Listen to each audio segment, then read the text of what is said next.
Now, not everything here at the show is a finished good. Some of it is just components. So we're here at the Corning booth where they've had some pretty impressive demos where they show us the break resistance of their Gorilla Glass. So they had a ball bearing dropping down. Hopefully we're gonna have some B-roll here showing you what happens to regular glass when that happens, what happens to aluminum when that happens, and what happens to Gorilla Glass when that happens. But this is sort of a more practical demonstration of why I personally like devices with Gorilla Glass. So this is my HTC One.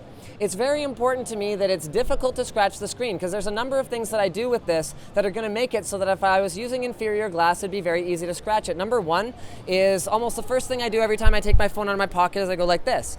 And it doesn't take much force to generate a micro scratch in regular glass. So I'm going to show you that in just a moment, how much force we have to apply to clean glass. Next up is the fact that I keep it in my pocket with a pair of headphones. So this little metal jack down here could be a real problem if it's not scratch resistant.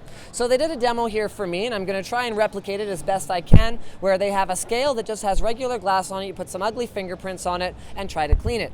How much force does it take to actually effectively remove them? Anywhere from, hold on, that's not working.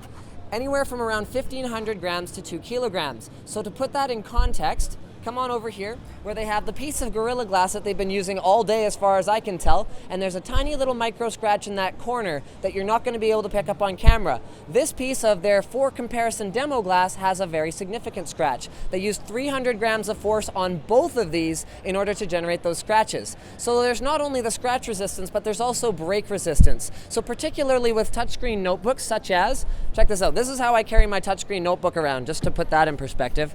Touchscreen notebooks such as the Aspire S7, which does use Gorilla Glass on the top panel, it's important to have a number of things. Number one is pressure resistance. So especially with Windows Blue coming, you're going to be pressing this bottom corner all the time. You can see the LCD panel freaking out about it, but the glass doesn't seem to care. Another thing is the fact that you're going to want to be able to flex it. You don't want your notebook to just break as soon as you go ahead and like move it around a little bit. So they showed us a pretty cool practical demo here of how Gorilla Glass can help you with this. So check this out. Here's regular soda lime glass, like the type you might find in Windows. Boom, boom, boom. Go ahead and get a wider shot of this so you can see that I haven't gotten like, you know, I'm not like leaning on the pencil or anything like that.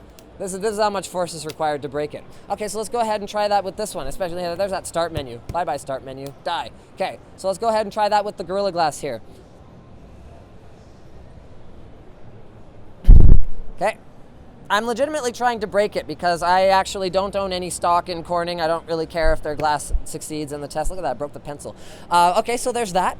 Next up, there's the fact that not only can you break these with a pencil, but you can also break them with your fingers. So I'm gonna try and position my mic so I can actually do this demo. So check this out.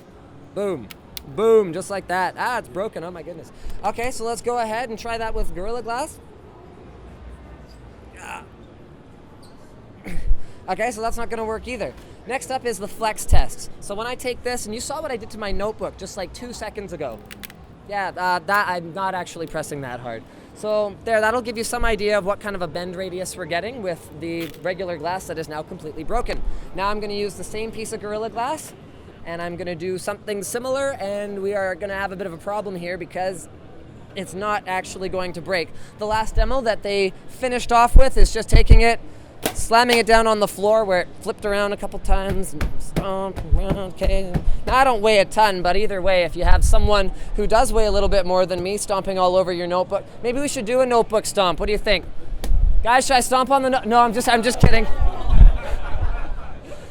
Guys, don't miss any of our coverage of Computex 2013. As always, don't forget to subscribe to NCIX Tech Tips for more videos like this from your favorite detailer, ncix.com.